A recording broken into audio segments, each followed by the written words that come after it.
Hello and welcome to Undercurrent Stories. I'm Bob Wells. My guest today is Bill Cunningham, historian and tour guide. In today's episode, we're in South Lincolnshire, England, in the historic Georgian market town of Stamford, once described by Sir John Betjeman as the most attractive in England. In this episode, Bill gives us a brief history of Stamford. We then go into some detail and hear the stories about 5 famous and in some cases infamous people who lived here. And finally, we discover how to find out more about the history of Stamford, which was recently named Best Place to Live by the Sunday Times. Bill has an amazing enthusiasm for history, has a brilliant grasp of the subject, and conveys his knowledge with some wry humour. I hope you enjoy this episode. Today, I'm in the wonderful Georgian market town of Stamford.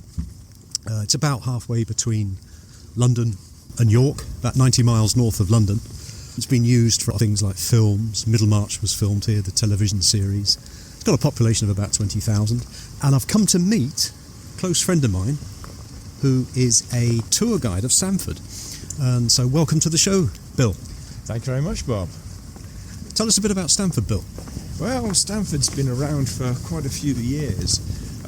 It's really initially started with the Saxons. They built a little tiny settlement on the River Welland at the highest point of crossing that you can do, and they laid stones on the base of the river, and hence Stamford was initially known as Stony Ford, and that's how it developed into Stamford. And this is the lowest point of crossing you could have between here and the sea, and therefore that's how the town developed. So I noticed we're crossing a river at the moment. What river is this, Bill? This is the River Welland. Yeah. It flows into the Wash, and it's critical to Stamford's development over the years, because in years gone by, medieval times, the roads are rubbish, and it's much better to transport things by water.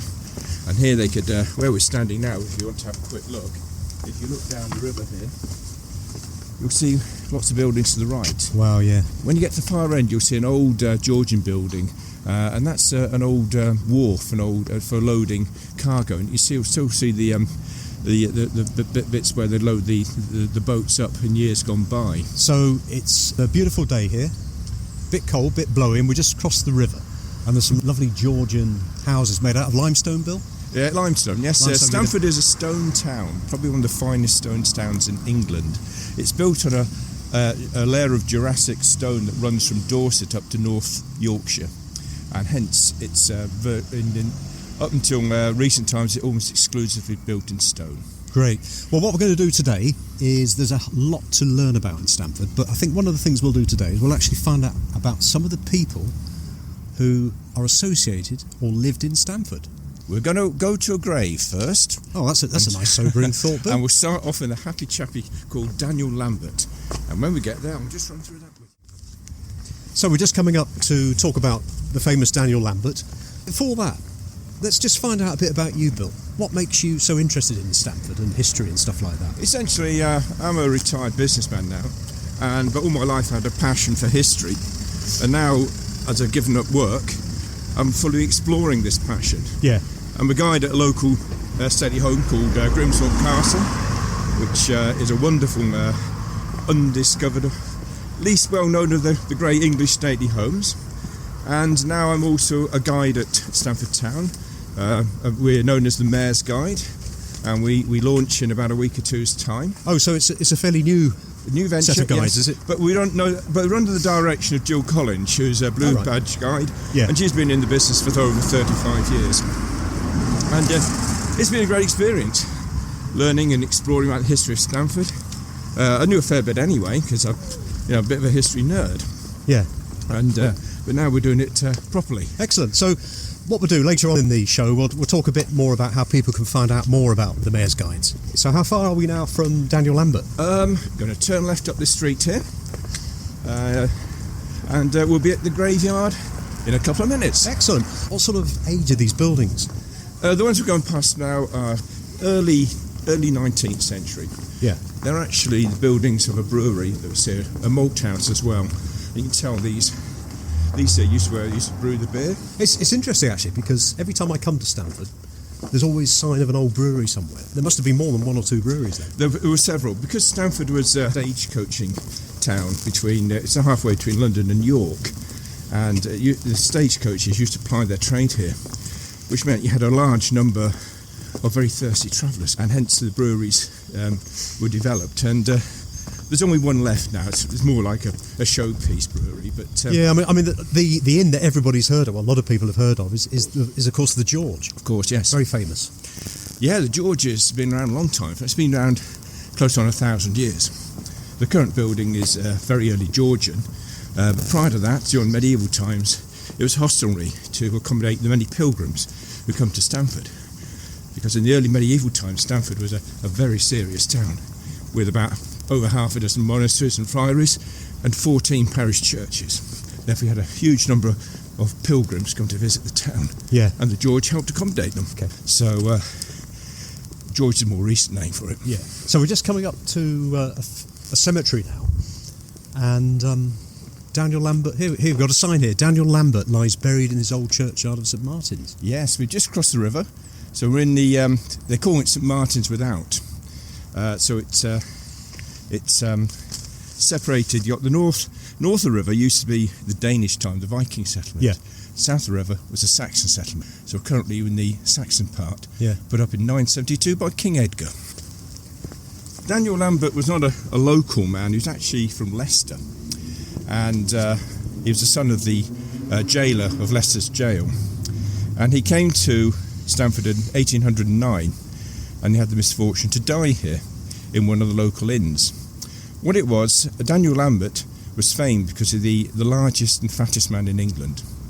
At the time of his death in 1809, he weighed just shy of 53 stone, and his thighs were a metre in circumference, and he was 3 metres around the waist. He was the son of the local, the Leicester jailer. Unfortunately, in 1805, the jail closed, and he had to exhibit himself. That was common in the time. So he'd travel around in a specially designed coach, and people would pay to see him. He spent a lot of time down in London, showing himself off. Strange enough, he was actually quite a favourite with the ladies in those days. Yes, the Georgians had very strange tastes. And he came to Stamford to exhibit himself, because in those days, Stamford, in Georgian times, was a very, very popular tourist resort. The communication was good because of the stagecoaches. And he came here, and unfortunately he died. He weighed 53 stone, and it took 20 men to take his body out of the inn that he died in. They had to knock down the windows and the doors to get him here. Wow. And when they got to his grave, they couldn't just lower him into the grave. They had to build a sort of ramp over several feet to lower him down into it. How old was he when he died? He was 39. Not very old, but then at that weight you probably don't expect to live too long. Yeah. But in his defence, he was not a glutton. He had a medical condition, genuine medical condition, yeah, which meant that he got very fat. Yeah. He also was virtually a teetotaler as well. He has been here for about 115 years. He's a permanent resident now. Permanent resident. Yeah. So I can see his grave now. It's quite a big headstone, isn't it? Yes, yeah. Unusually, it's actually in slate. It's not in the local limestone. It's got a width of nearly a metre, and it's about 1.5 metres high, and it's one of the largest gravestones in the cemetery. And it certainly stands out with its slate. Slate you don't really get here. You'll find with Stamford, things are in stone. That because it's surrounded by very important quarries from medieval times. Barnack quarries very close by, and of course that's the one whereby cathedrals like Peterborough and Ely are constructed from Barnack stone. Yeah. And you've got Colley Western, which is Colley Western slate, which the roofs in Stamford you'll see are done in Colley Western slate, or the older buildings are, which is a very skillful trade to run to put on the ceilings. And so they're still extracting the slate, are they? They've just started up again. They'd shut down in the 60s, and they've just started, because it's quite a complicated process. So there's renewed interest in traditional stoneworking, is there? Yes, there is. I say up until the advent of the railways, Stamford was built of stone, because you have to imagine in those days you can't really transport stone very easily by road. Therefore, when the railways came along, you could get more stone in. So up until the railway time, the local stone was used. Then after the advent of the railways, stone from other parts of the country, or indeed overseas, was brought in. Yeah. And of course bricks as well. Yeah. Before we move on to our next person, is there anything else we need to hear about Daniel Lambert that's of interest? I think we covered the most of it. Yes, he was very popular with the ladies. He was also, after his death, his clothing was left in, I believe, the George, possibly. I'm not certain of that. And when Tom Thumb, the famous midget, came to visit in mid-Victorian times, Tom Thumb plus one of his lady friends managed to actually sit inside one of Daniel Lambert's pockets. So, really? Thanks very much. So let's move on to our next person. So we're back now with Bill. We're at St George's Church, also known as St George's Square. This is, I think, where a lot of the Middlemarch series was filmed. You can really see the familiarity of the building. So, Bill, tell me all about this place. Well, St George's Square is arguably one of the finest Georgian squares in the country, and certainly in the provinces. You're right, it has been used for filming. Middlemarch, a lot of Middlemarch was filmed here, and also Pride and Prejudice as well was filmed here, or set. And to your left you see the building there, number 20, a very nice Georgian building, classical format, etc.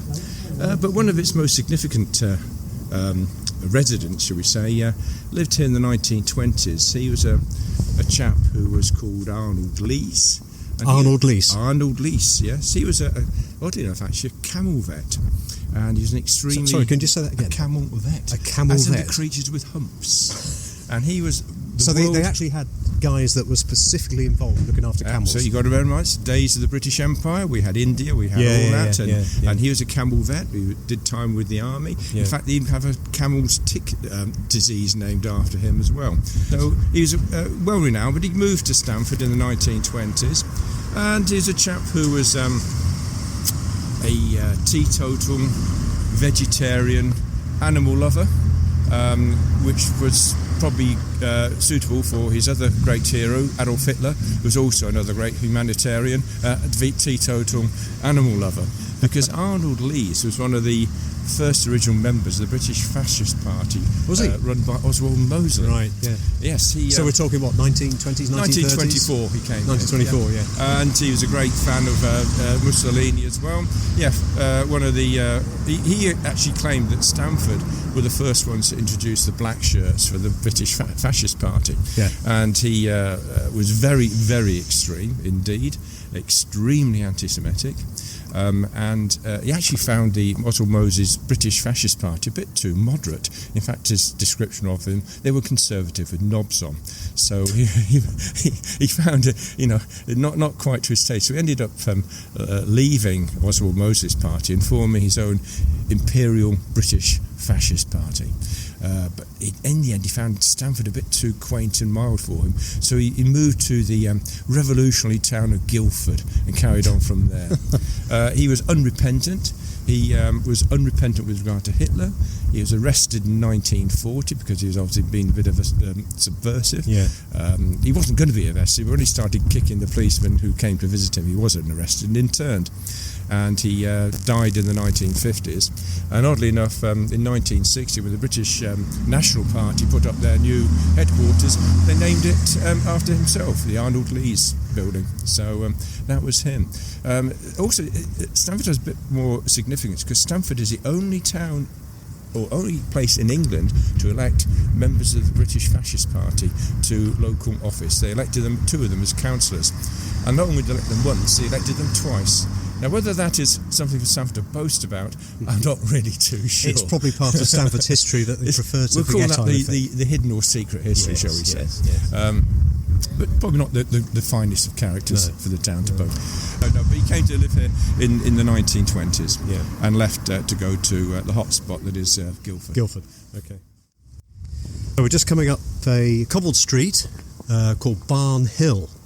And Bill, you're going to tell us about somebody else now in Stamford. Yeah, we're in Barn Hill, one of the finest streets in Stamford, and it's always been one of the richest streets in Stamford. And it's had many interesting residents over the years, but the property just opposite us, a fine Georgian building of 1740. One of its residents was a chap called Edward Edwards. He was a naval captain. His claim to fame was basically that he commanded HMS Pandora, and it was a ship that sent out by the Admiralty to go and arrest the mutineers of the Bounty, who were then out in the South Sea Islands. So he sailed out there, And he managed to recapture the mutineers, or some of them anyway.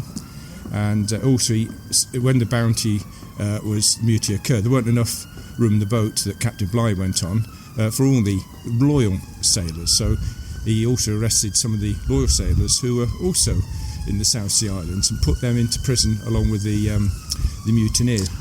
So he recaptured a load of them, put them in cages on his boat. They called them Pandora's boxes. And he was a bit of a savage man, a flogger and a hanger and a beater. And unfortunately, he managed to get shipwrecked off the Australian coast. And he lost half the mutineers, and eventually, by the time he got back to London, he's put on trial at court-martial for being basically incompetent. But he managed to get off okay, and he was actually a local man, and he came back to Stamford. He ended up being an admiral, oddly enough. That shows how talented the Navy was in those days. And he very admirable of him. Yeah, absolutely, yeah. And he came back, and he lived here for the latter years of his life, and died in about 1809, an admiral of the fleet. But really, in general, not a particularly nice guy. No, certainly a lovely property. And as you said earlier on, Bill, the properties around here are beautiful. Oh yes, the common streets and everything. That's classic Georgian. What you call pattern book architecture. You'd get the Bob the Builder would come round to see the client, and the client would flick through the Bob the Builder's pattern book to what he wants. And here you see it's a classic one. So this client is picked. The lower windows are a very particular style, very, very fancy. The upper windows, again, are a completely different style. And the dormer windows and ceiling, again, totally different. He just had one of everything, basically, so he could show off. Next door to the more plainer, earlier property, so he could say, I'm considerably richer than Yao, shall we say. Let's take a little bit of gander further up. So we're just coming up a little hill here. Oh, that's a nice property, Bill. Yeah, that's the largest private house in Stamford. Just to give you an idea of what it looks like, it's very much a square building, probably built in, 1800s, 1700s? No, 1698. I wasn't far wrong. But you were right in a way, because it was massively remodelled in the 1642. It was purchased by the second Marquess of Exeter, who are the local main aristocratic family. They live in a Burley house across the water, and he purchased it for the visit of Queen Victoria and Prince Albert. Yes. And he redid the facings of it, so you were right, the frontage is actually Victorian. And he built it because Queen Victoria and Albert would come to visit Burley House, and he thought that it wasn't, he didn't have enough room, because not only was Queen Victoria visiting, but also her ministers and Prime Minister. The Prime Minister at the time was Robert Peel, who founded the police force. And so he basically constructed that building. Lovely property, very grand. So Queen Victoria stayed down at Burley House, and Sir Robert Peel stayed just here. And when they left, it came in very handy because he used it to accommodate his mistress in future years. So probably, no doubt, a few parties went on in that building. I'd like to think so. We'll move on. We're now at another part of Stamford, and I'm looking across at a building called the Old Rectory. We're on St Peter's Hill. Bill, are you going to tell me about somebody famous here? Well, not somebody famous, or they were in their time, in the Victorian times. I touched on Edward Edwards, who was not a particularly pleasant character, so let's run through some more unpleasant characters. St Peter's Hill and leading St Peter's Square is St Peter's Road. In this road there used to be a house which was owned and occupied by a chap called Thomas Bacon and his wife Martha. Thomas was born in Stamford, son of a sort of local, they call him whitesmith and blacksmith. He was a metal worker, quite well to do, reasonable. Whitesmith? Yes, yeah. He worked with metals, basically. Well, I've heard of a blacksmith, but what's a whitesmith? Well, they work with different types of metals. And so he was reasonably well to do, and he came to great fame in the 1850s because been accused of murder in an unfortunate way. Born in Stamford, got married here, not a very nice character. He was sued for a non-payment of bills. He defrauded the gas corporation because he diverted gas pipes into his house without paying for it. He got he seduced the daughter of a local merchant and got her pregnant. Anyway, ended up marrying, and Then one occasion his dad came round to... His dad owned the property here in St Peter Street, and his dad had a nice meal with him, and about the following day his dad was dead. And at his mother's funeral he was heard to say... at his father's funeral he was heard to say, well, only the mother to go now. And then she came round for lunch, and strange enough, she died a few hours later. Bill, this guy doesn't sound like a very nice person. It gets worse. His wife was called Martha, and she had a history of mental illness. And because he then just moved down to London with Martha, and they had 2 children anyway, and they moved down to London rather rapidly, actually, possibly because he wasn't really that popular in the town. So he got down to London, and within about 2 or 3 months of arriving in London, when he was supposedly down in Reigate on a visit, his wife claimed that the house was burgled and her 2 children had been murdered and she'd been attacked. So when the policeman went round there, sure enough, the little baby child in its chair downstairs with its throat cut, and upstairs was their 2-year-old baby daughter, also with a throat cut. The police were a little bit suspicious, and the mother was put on trial, and she promptly blamed the murder on her husband. And so it went to trial. He was acquitted and she was found guilty, but was consigned to a lunatic asylum because she was mentally ill, which duly happened. However, it did create a bit of suspicion, because here we are in St Peter's Street. He had his house here.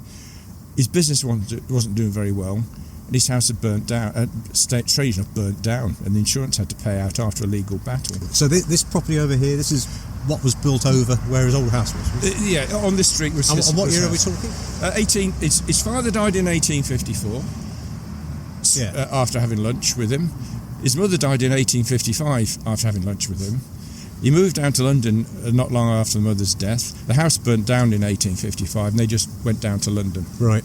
And that's when the 2 children were murdered. But because of all the trial caused a big sensation, not just in the UK but also overseas. Child murder was one of those, quite a big issue, and it focused on, well, hang about, what's happened to his mum and dad? So the police got involved, and they went to Stamford and requested the exhumation of the mother's body.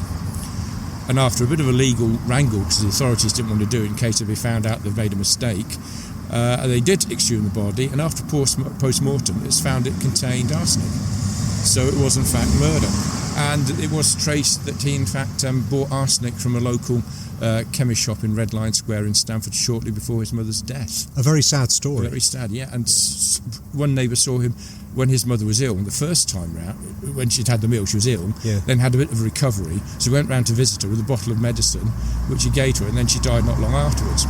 So he went to trial and was actually found guilty of his mother's murder. Probably did his dad in as well, but strangely enough, he wasn't hung. He was actually sentenced to life imprisonment, because although they found him guilty of the murder, it was a pretty close shave to do it, and he ended up being transported to Australia and died about 10 or 15 years later. Right. His wife, on the other hand, Martha, she lived for another 30 years after her husband's death, and she was one of the first we'd call inmates of the newly constructed Broadmoor prison, which has come to fame as the home of many a famous psychotic murderer. That's a very sad story, Bill. So Stamford has got 1 or 2 unsavoury individuals. For such a lovely town, I suppose, it puts a bit of a blight on it. Really. Yeah, true. But like Thomas Bacon isn't well known now, but in Victorian times it was a major case. Yeah. When you're implicated in the murder of your 2 young children, and also found guilty of the murder of your mother, and very possibly the guilty of your father, it doesn't make you the nicest person around. It doesn't. Okay. Yeah. So, Bill, we've heard quite a lot about various people in Stamford. Is there anybody else you'd like to talk about? Well, do you want another unpleasant person? Bill, how many unpleasant people are there in Stamford? Have you got another one to talk about then? Oh yes. Come on then. Yeah. Come on, out with it. Well, I won't take you to where he was born, because I think that's unfair of the residents who probably occupy that house at the moment. But Stamford was the birthplace of a chap called John George Haigh. He was born in Stamford in 1909 and died in, I believe, about 1948 on the gallows. John George Haigh was born here to a fairly middle-class family. They were Plymouth Plymouth Brethren, a very religious family, and he was brought up, and they moved away from the town when he was a teenager, and but he did come back regularly and stayed at the George quite regularly. He was basically a bit of a con man and a fraud, and he unfortunately defraud people out of their money and always get caught. And he had several spells in prison, because each time he did a fraud he'd get caught, found out, basically and he sat in prison one day realising, the problem I've got is I'm been caught on doing these frauds. Why? Because my victims are still alive. So he hatched on a great way, and he had this theory that if the body couldn't be found, then no murder's been committed.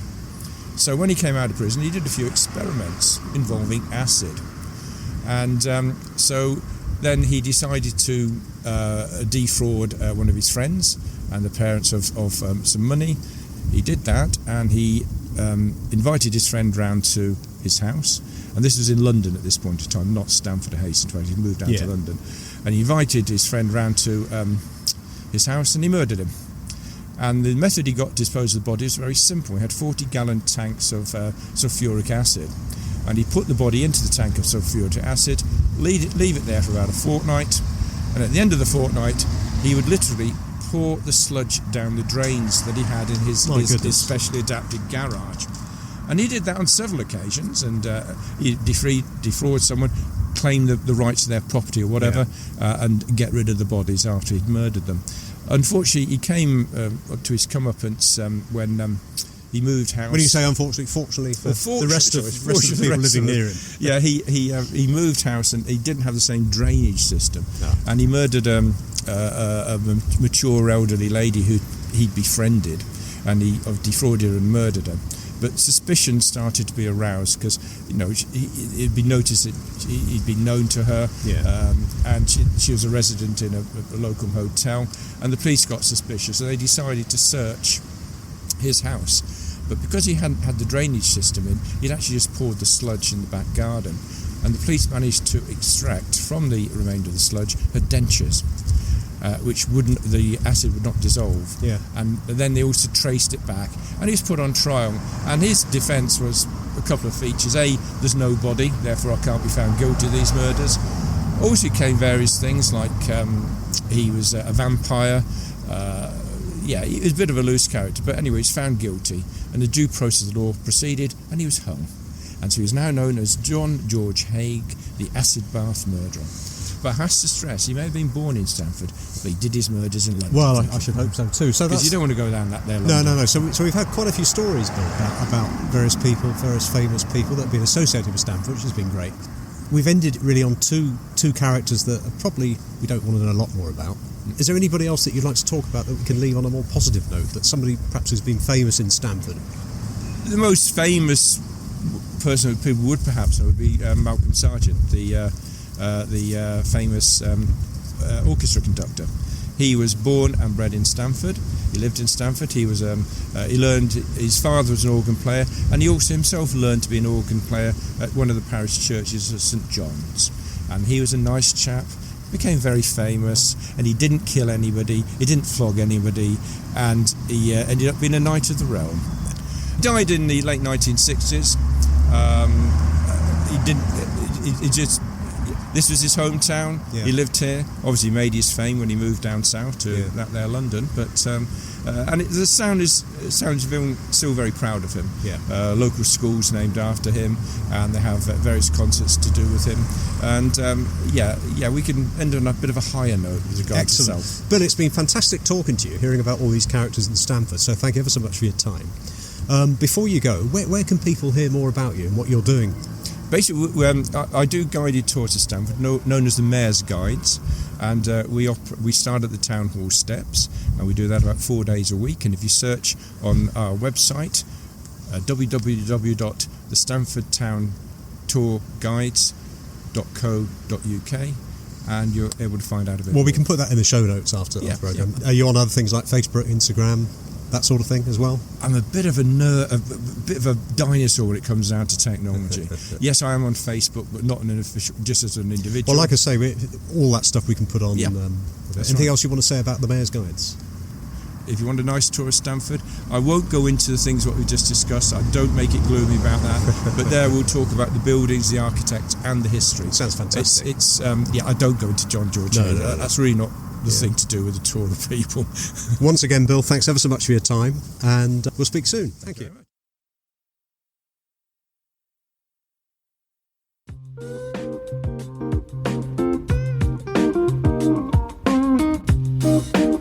Go to today's guest, Bill Cunningham, historian, stately home guide and one of Stamford's Mayor's Guides. Check out the show notes for more details. You have been listening to Undercurrent Stories. I hope that you enjoyed the show.